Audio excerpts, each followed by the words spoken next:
వెతలు తీరును, కృపలు దొరుకును, సాటి లేనిది యేసుని నామం.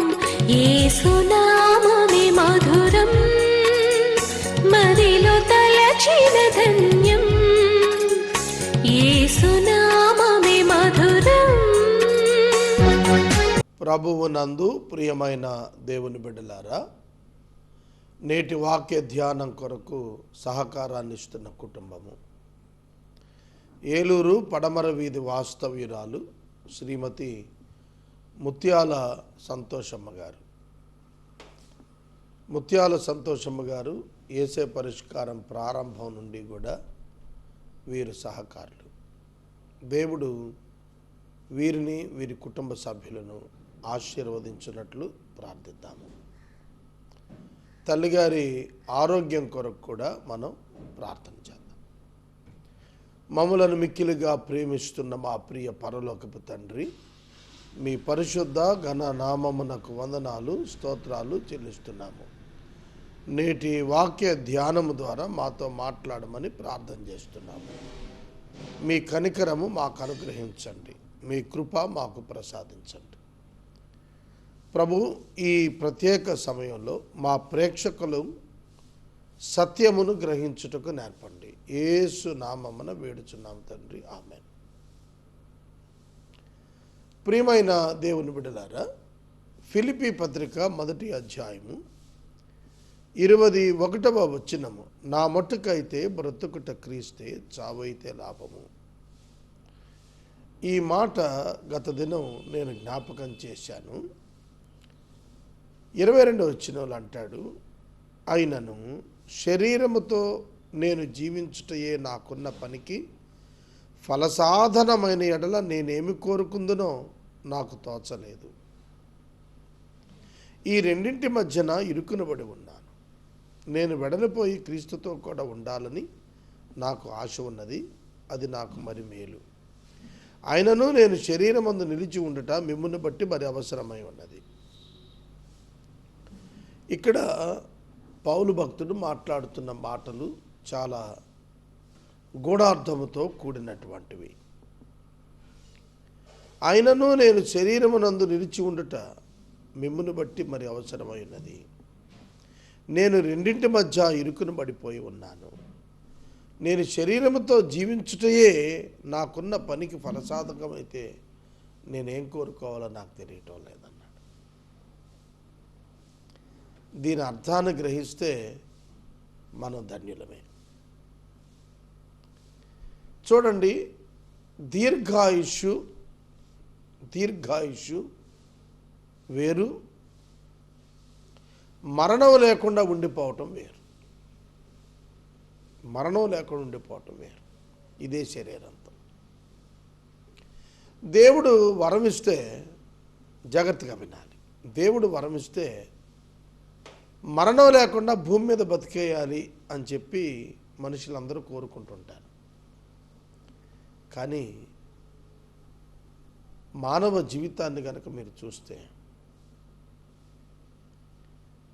ఈనాటి పరిస్థితుల్లో, మరియు ఈనాటి పరిస్థితులనే కంటే బైబిల్ మూలంలోకి వెళ్తే, ఏదైనా వనంలో పాపం చేసిన తరువాత మానవుడు ఇప్పుడున్న స్థితిలో ఉన్నాడు. ఒంటరివాడుగా అన్నప్పుడు అందరి మధ్య ఉన్న తాను ఒంటరివాడే. ఎందుకంటే ఎవరిని నమ్మలేని పరిస్థితి. సృష్టి అంతటితో కూడా సంబంధం కలిగి ఉన్నట్టు కనిపిస్తూ కూడా సంబంధం లేని ఒంటరి మానవుడు. పాపము కారణంగా అతడు అన్ని సంబంధాలు పూర్వం ఉన్నవి తెంచేసుకున్నాడు. ఆ స్థితిలో మానవుడు జీవితకాలం శాశ్వతంగా శరీరంతో బ్రతకటం అయితే, పౌలు అంటున్నాడు, నాకేం అర్థం కావటం లేదు. నేను కేవలం భౌతికంగా జీవించడం కొరకే వరం కనుక నాకు అనుగ్రహించబడితే నేను చేస్తున్న పని వల్ల నాకు ప్రయోజనం లేదన్నాడు. పౌలు దేన్ని ఉద్దేశించి మాట్లాడుతున్నాడో తెలిసిన, మరణము, మరణానంతర జీవితం, దాని మీద గురి కలిగిన వాడుగా మాట్లాడుతున్నాడు. పౌలు మరణానంతర జీవితం మీద గురి కలిగిన వాడుగా, అపేక్ష కలిగిన వాడుగా, దేవునితో నివాసం ఉండేటువంటి స్థితి కోరిన వాడుగా కనిపిస్తున్నాడు. మానవునికి దేవునికి మధ్య అడ్డుగా ఉన్న పాపాన్ని యేసుక్రీస్తు శిలువలో తొలగించారు. ఆయన రెండవ రాకడ అనంతరం తీర్పు తర్వాత ఆయనతో పాటు మనం ఉండేటట్టుగా నూతన భూమి నూతన ఆకాశంపైకి మనం తీసుకుని వెళ్తాన్నారు. దాని కొరకు ఎదురు చూస్తున్న వాడుగా పౌలు ఈ మాట మాట్లాడుతున్నాడు. నేను కేవలం శరీరంతో నిత్యం జీవించడం అయితే నాకేం తోచడం లేదన్నాడు. ఇక్కడ ఏముంది? ఈ భూమి మీద దేని కొరకు బ్రతుకుతాం మనం? ఇది యాత్రగా ఉంటేనే బాగుంటుంది. ఈ 70 ఏళ్ళు 80 ఏళ్ళు మనకు యాత్రగా మాత్రమే ఉండాలి. మనం దేవునితో శాశ్వతంగా ఉండాలి. మనిషి దేవుని యొద్దకు వెళ్ళి దేవునితో నివసించాలి. అల్టిమేట్ స్పిరిచువల్ గోల్, ఆధ్యాత్మికంగా అంతిమ గమ్యం ఏంటంటే ప్రభువుని చేరుకోవటమే. ఈ భూమి మీద ఒక మానవుడికి ఎంత ఆయుష్ ఉన్నా అది అశాశ్వతమే, అది దుర్భరప్రాయమే అవుతుంది. అధిక ఆయుష్ 80 ఏళ్ళు దేవుడు ఇచ్చినా అది దుఃఖము ఆయాసంగానే ఉంటుంది. కాబట్టి ఈ జీవిత చక్రంలో తిరగాడుతూ ఉండటమే, శరీరంతో ఉండటమే ఫలసాధకం అయితే, తన యొక్క జీవితంలో తాను చేస్తున్న పనులన్నింటికీ కూడా మూలమైతే ఇంకా ఏమిటి ప్రయోజనం అని అడుగుతున్నాడు. నువ్వు ఇదే జీవితంలో ఈ శరీరంతోనే నిత్యము జీవిస్తూ ఉంటే నీకు విడుదల ఎక్కడున్నది? ఈ లోకంలో నుండి, ఈ లోక పరిస్థితుల నుండి. కనుక ప్రతి మానవుడు కూడా ఆలోచించాలి. దేవుడు తనను క్రీస్తు ద్వారా తన యొద్దకు చేర్చుకోవటానికి మానవుల పట్ల ప్రణాళిక కలిగి ఉన్నాడు. అది పౌలు గారిని ఆకర్షించింది. నేను వెడలిపోయి క్రీస్తుతో కూడా ఉంటాను. వెడలిపోవుట అనేది క్రైస్తవుని యొక్క గమ్యం. భూమి మీద శాశ్వతంగా ఉండిపోవటం కాదు క్రైస్తవుని యొక్క గమ్యం. ఇక్కడ ఒక పని మీద వచ్చాం, ఆ పని ముగించుకొని వెళ్ళిపోవాలి. దేవాది దేవుడు మన కొరకు నియమించిన ఆ పని సంపూర్ణం చేసుకొని ఆయనకు మహిమ తీసుకొచ్చి వెళ్ళిపోవాలి. బైబిల్ అంతా కూడాను భక్తుల నిరీక్షణ దానిగానే చెప్పబడింది. అబ్రహామును దేవుడు కనాను దేశానికి పిలిచాడు. ఈ కనాను దేశానికి పిలిచినప్పుడు అబ్రహాము తండ్రి ఇంటిని వదిలి, బంధువులను వదిలి, స్వదేశాన్ని వదిలి వచ్చాడు. దేన్ని ఉద్దేశించి వచ్చాడు? కేవలం అబ్రహాము ఉట్టి కనాను దేశం ఆశించి రాలేదు. దేవుడు అబ్రహామును బెటర్ కంట్రీకి తీసుకెళ్లాలని చూడలేదు. ఆ పిలుపులో అబ్రహాము గ్రహించింది ఏంటంటే, దేవుడు దేనికి నిర్మాణకుడు శిల్పి అయి ఉన్నాడో శాశ్వతమైన ఆ పట్టణాన్ని ఏం చేస్తూ వెలిపట్టుకొచ్చాడు. దేవుని కొరకు సాక్షిగా జీవించడానికి వెలిపట్టుకొచ్చాడు. మన జీవితాల్లో ఇది చాలా ప్రాముఖ్యం. మనం భౌతిక జీవితం కోసం ఆశించి బ్రతకూడదు. భూమి మీద ప్రభువు యొక్క సన్నిధానంకి వెళ్ళాలనే ఆశతో బతకాలి.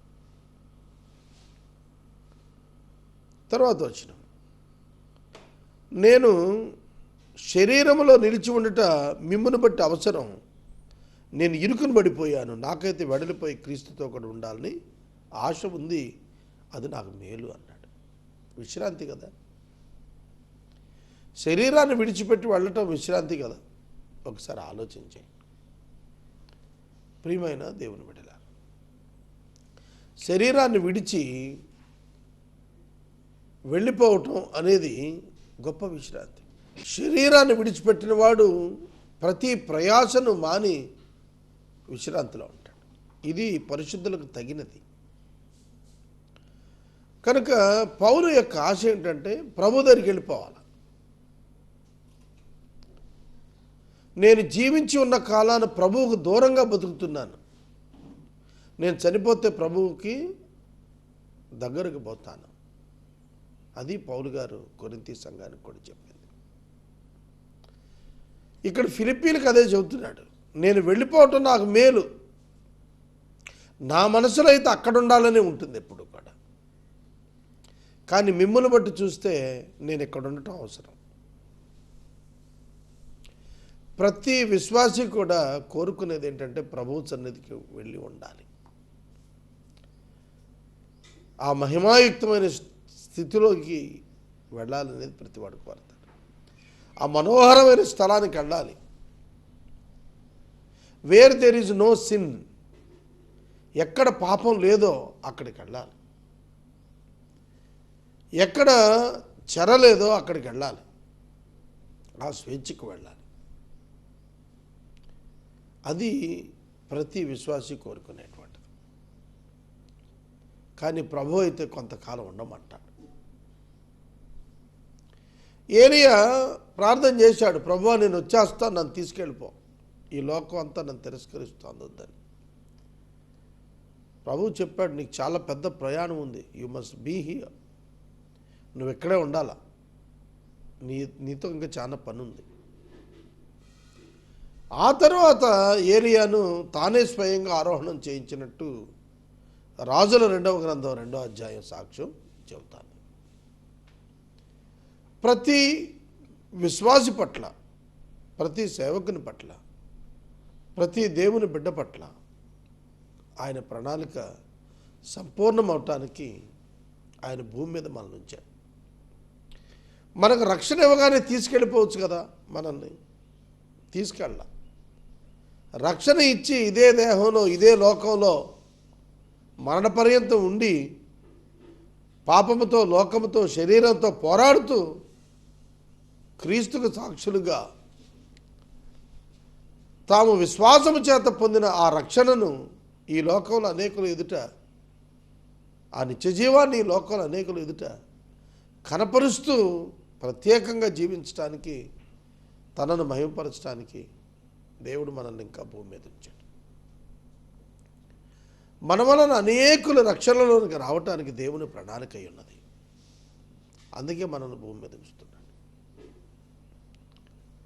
సహోదరుడా, సహోదరు, ఇశ్రాయేలీయులను నడిపించడానికి దేవుడు మోషేని పిలుచుకున్నాడు. 40 సంవత్సరాలు మోషే వారిని నడిపించినప్పుడు ప్రభు ఒక దినాన్ని నెబో పర్వత శిఖరానికి రమ్మన్నాడు. అక్కడ ఒకటే మాట చెప్పాడు, ఈ స్థలాన్ని వదిలిపెట్టి వచ్చేసేయమన్నాడు. ఇక్కడ నువ్వు చనిపోవాలా, నా సన్నిధికి వచ్చేసేయమన్నాడు. మోషే యెహోవా మాట చొప్పున మృతి పొందెను. అసలు అంతకంటే గొప్ప ఏంటి, అంతకంటే గొప్ప ఏమిటి? భూమి మీద మోషే ఏం కోరుకున్నాడో తెలుసా? నిర్గమ 33:20లో దేవా నిన్ను నేను ఒక్కసారి చూడాలి. దేవుడు చెప్పాడు, అదే సాధ్యమయ్యేది కాదు. భౌతిక మరణం తర్వాత ప్రభు సన్నిధికి వెళ్ళాడు. దేవుడిని ఎవడు చూడలేడు ఎప్పుడు కూడా. ప్రభు సన్నిధికి వెళ్ళిపోయాడు. అది అతనికి మేలు. అతను భూమి మీద ఉండగా ఇశ్రాయేలీయులకు మేలు. కనుక ప్రతి క్రైస్తవుడు భూమి మీద ఎందుకున్నాడు అని అంటే, భూమి మీద ఉన్న సమాజం కోసం, భూమి మీద ఉన్న విశ్వాస సమూహం కోసం నివసిస్తున్నాడు. ఇది మనం గుర్తెరగాల్సిన తాత్పర్యం. మరియు ఇటు నమ్మకం కలిగి నేను మరలా మీతో కలిసి ఉండటం చేత నన్ను గురించి క్రీస్తు యేసునందు మీకు అతిశయం అధికమైనట్లు మీరు విశ్వాసమందు అభివృద్ధి ఆనందం పొందేటట్లు నేను జీవించి మీ అందరితో కూడా కలిసి ఉంటానని నాకు తెలుసు. పౌలు అంటున్నాడు, నేను ఎందుకున్నానంటే మీ విశ్వాసంలో మీ ఆనందంలో మీరు అభివృద్ధి చెందాలని నేను మీతో కలిసి బతుకుతున్నాను అన్నాడు. Life purpose or purpose of the life is different. పౌలు యొక్క జీవిత ఉద్దేశం వేరే. మనమైతే మన పిల్లల కోసం బతుకుతున్నాం, లేదంటే మన కోసం బతుకుతున్నాం, మా సమాజం కోసం, మా కమ్యూనిటీ కోసం, మా దేశం కోసం అంటాం. పౌలు ఏమంటున్నాడంటే, విశ్వాసులారా మీ అభివృద్ధి, మీ విశ్వాసం అభివృద్ధి చెందేటట్టు, మీ ఆనందం అత్యధికమయ్యేటట్టుగా నేను మీ మధ్యన బతుకుతున్నాను అన్నాడు. కనుక ఒక వ్యక్తి, ఒక ఆధ్యాత్మిక వ్యక్తి జీవితం పరిపూర్ణం ఎప్పుడంటే మన వలన ఇతరుల విశ్వాసం వృద్ధి చెంది మన వలన వారి ఆనందం అభివృద్ధి చెందితే అది ఒక మంచి జీవితం, పరిపూర్ణ జీవితం. అది మనల్ని ఒక శ్రేష్ఠ స్థానానికి తీసుకెళ్తుంది. ఒక సాటిస్ఫాక్షన్, ఒక తృప్తి జీవితాన్ని మనం అనుభవించగలుగుతాం. నేను జీవించి మీ అందరితో కూడా కలిసి ఉంటాను అని నాకు తెలుసు. ఎందుకంటే మీరు విశ్వాసంలో అభివృద్ధి పొందాలి, ఆనందం పొందాలి. క్రీస్తు యేసునందు మీకున్న అతిశయం పెరుగుతూ ఉండాలి. నన్ను గురించి మీరు చూస్తున్నప్పుడు క్రీస్తుని గురించి మరింతగా తెలుసుకోవాలి. క్రీస్తులో మీరు అతిశయించడం నేర్చుకోవాలి నా జీవితాన్ని బట్టి. అందుకు నేను బ్రతుకుతున్నాను అని అన్నాడు. ఇవాళ క్రైస్తవ సంఘం ఇటువంటి వ్యక్తులను కలిగి ఉందా? ప్రశ్న. మనం మన బ్రతుకులు నడిపిస్తున్నాం అంతే, ఏదో జరుగుతున్నాయి మన దినాలు అని అనుకుంటున్నాం. కానీ ఎక్కడా కూడా అప్ టు ద మార్క్, ఆ ప్రమాణానికి తగినటువంటి జీవితం మనం జీవించలేకపోతున్నాం. కారణం ఏంటంటే వాక్యాన్ని ధ్యానం చేయకపోవటం. వాక్యాన్ని మీరు ధ్యానిస్తున్నప్పుడు ఆత్మలో మీరు ఒక పరిపూర్ణతకు వెళ్ళటానికి మీ అభిప్రాయాన్ని మార్చుకోవాలి. మీ అంతరంగాలు దేవునిపై ఆధారపడేట్టుగా తీసుకోవాలి. మనం జీవిస్తోంది మన కోసం కాదు, మన ప్రభువు కోసం. మనం జీవిస్తోంది మన లాభం కోసం కాదు, ప్రభు యొక్క పని యొక్క లాభం కోసం. ఈరోజు మనకు దేవుడు ఇచ్చాడు, ఇవాళంతా మనం ఆనందంగా ఉన్నాం. మనం ఆనందంగా ఉండటం గొప్ప కాదు, మన వల్ల ఇతరులు ఆనందంగా ఉండటం. యోహానును గురించి బైబిల్లో బాప్తిస్మం ఇచ్చి యోహాను గురించి రాస్తాడు. అతడు జన్మించినందున, పుట్టినందున జనులు ఆనందించారు అని రాశాడు. People must be happy about your life. ఆయన ఉండటం మాకు గొప్ప అండి, మాకు అవసరం అండి, మాకు ఆశీర్వాదం అండి అని చెప్పగలిగేటట్లు నీ బ్రతుకును రూపాంతరపరచుకోవాలి. అది పౌలు గారు చెబుతాను. నేను క్రీస్తు యొద్దకు వెడలిపోయి అక్కడే ఉండాలని నా ఆశ. కానీ నేనేం చేయను, రెండింటి మధ్య ఇరుకును పడ్డాను. ఆయన ఉండమంటున్నాడు, నేను వెళ్ళాలనుకుంటున్నాను. ఆయనైతే తన చిత్తం కొరకు తన నిమిత్తం నివసించు కొంతకాలం అంటున్నాడు. కనుక పౌలు మరణాన్ని, భౌతిక మరణాన్ని అల్పమైనదిగా ఎంచుకున్నాడు. అది తనకు ఒక విడుదలగా భావించుకున్నాడు. పేతురు గారు కూడా అంతే. ఈ గుడారం శిథిలమైపోతుంది అని చెప్పి ఆయన సంతోషపడ్డాడు. నేను విడిచే కాలం దగ్గర పడుతోందని అన్నాడు. బైబిల్లోని పితరులంతా కూడాను పిల్లలను పిలిచి వారి అవసాన కాలంలో మేము లోకలు పోవు మార్గాన్ని పోతున్నాం, మీరు కూడా జాగ్రత్తగా ఉండండి అన్నాడు. దావీదు సొలొమోను పిలిచి అదే చెప్పాడు. మోషే జాషువాను పిలిచి యెహోషువని అదే చెప్పాడు, నేను వెళుతున్నాను, మీరు జాగ్రత్త అని చెప్పాడు. ప్రియమైన దేవుని బిడ్డలారా, దావీదు యొక్క ఆశ ఏమిటంటే తన బిడ్డల పట్ల దేవుని కలిగి జీవించాలని, రాజ్యాలు కలిగి జీవించాలని కాదు. జీవిత ఉద్దేశం దేవుడు నియమించింది, నిర్ణయించింది, మనం మిస్ అయిపోతున్నాం, మిస్సింగ్ ద మార్క్. కొందరు డబ్బే సంపాదన 24 గంటలు అదే పని. దానిలో దేవుని చిత్తం ఏమున్నది? దేవుడు నీకు ఇచ్చిన సమయం శ్రేష్టమైంది, నీకు ఇచ్చిన ఆయుష్కాలం మరి శ్రేష్టమైంది. ఈ ఆయుష్కాలాన నీవు దేవునికి అనుకూలమైనటువంటి జీవితాన్ని డిజైన్ చేసుకోవాలి, ప్రణాళిక చేసుకోవాలి. మనం రకరకాలైనటువంటి విధాలుగా మోటివేట్ అవుతూ ఉంటాం సమాజాన్ని చూస్తున్నప్పుడు. మీరు సమాజాన్ని చూసి మోటివేట్ అవటం ఒక ప్రక్కన పెట్టండి, దేవుని వాక్యము చేత మోటివేట్ అవటం ప్రధానమైనది ఎంచుకోండి.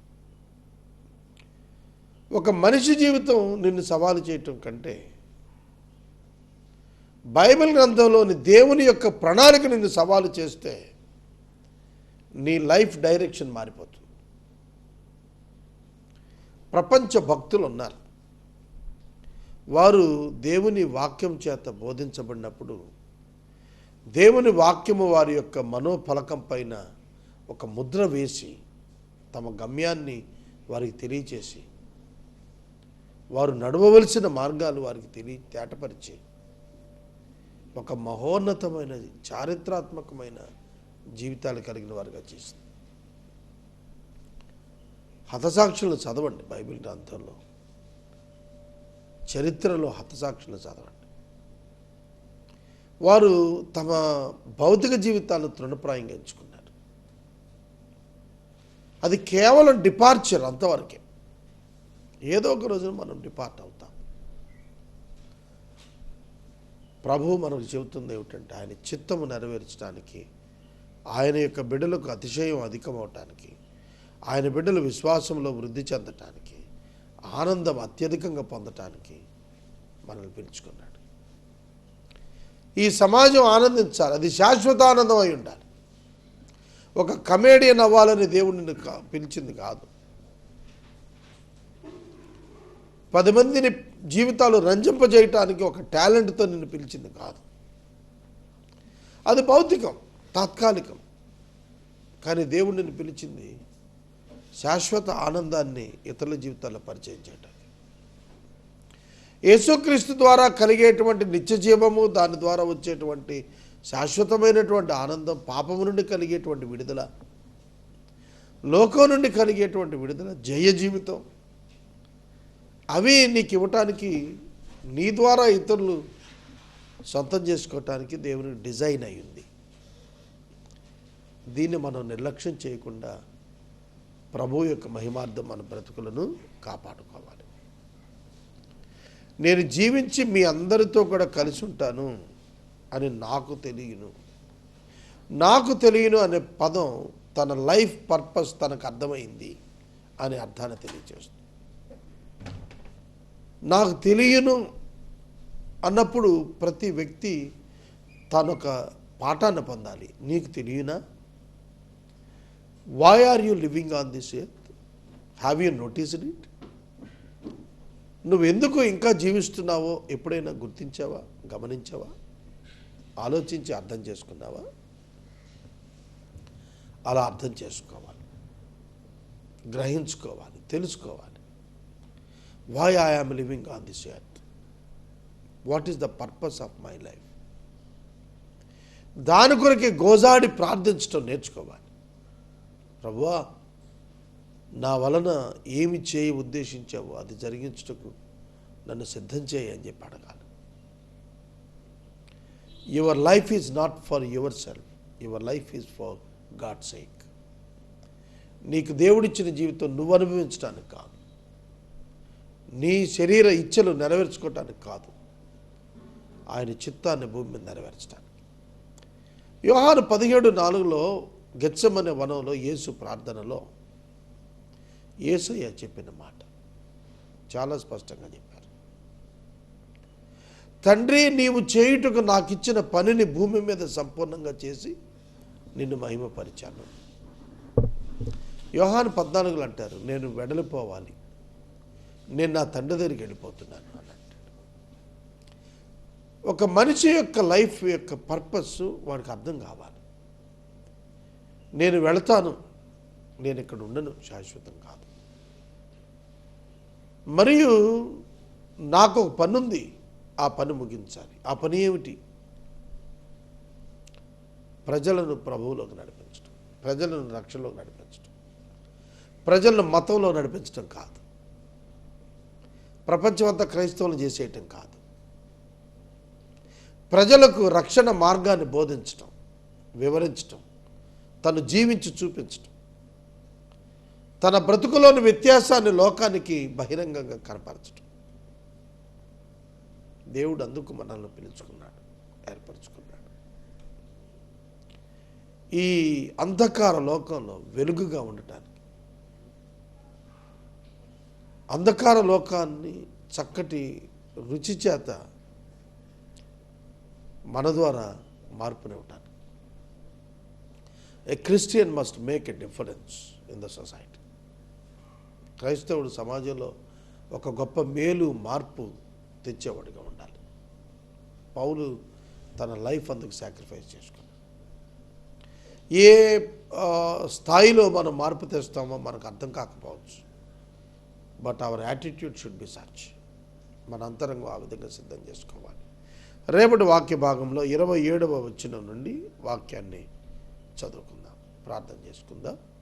నేటి వాక్య ధ్యానమునకు సహకారం ఇచ్చిన కుటుంబము ఏలూరు పడమర వీధి వాస్తవ్యురాలు శ్రీమతి ముత్యాల సంతోషమ్మ గారు సహకారం ఇచ్చారు. వీరు చేసే పరిష్కారానికి ప్రారంభం నుండి సహకారి. వీరికి ప్రత్యేక శుభవందనాలు. ప్రార్థన. మమ్మలను మిక్కిలిగా ప్రేమిస్తున్న మా తండ్రి, కృతజ్ఞతలు. మా జీవితం యొక్క ఉద్దేశం అనేకులు విశ్వాసములో, ఆనందములో అభివృద్ధి చెందడానికి, మాకు నీ యొద్ద ఉండటం లాభం, మేలు. కానీ భూమి మీద ఉండటం ఇక్కడున్న వారి అవసరం. ఇతరుల అవసరం కొరకు నేను బ్రతుకుతున్నాను భూమి మీద. అది దేవుడు నన్ను ఉద్దేశించిన పర్పస్ అని ప్రతి ఒక్కరూ గుర్తిరుటకు సహాయం చేయండి. ముత్యాల సంతోషమ్మ గారిని, వారి కుటుంబ సభ్యులను ఆశీర్వదించండి. యేసు నామమున అడుగుచున్నాము తండ్రి, ఆమేన్. తండ్రి అయిన దేవుని ప్రేమ, కుమారుడు అయిన యేసయ్య కృప, పరిశుద్ధాత్మ దేవుని అన్యోన్య సహవాసం సదాకాలం మనకందరికి తోడైనను గాక.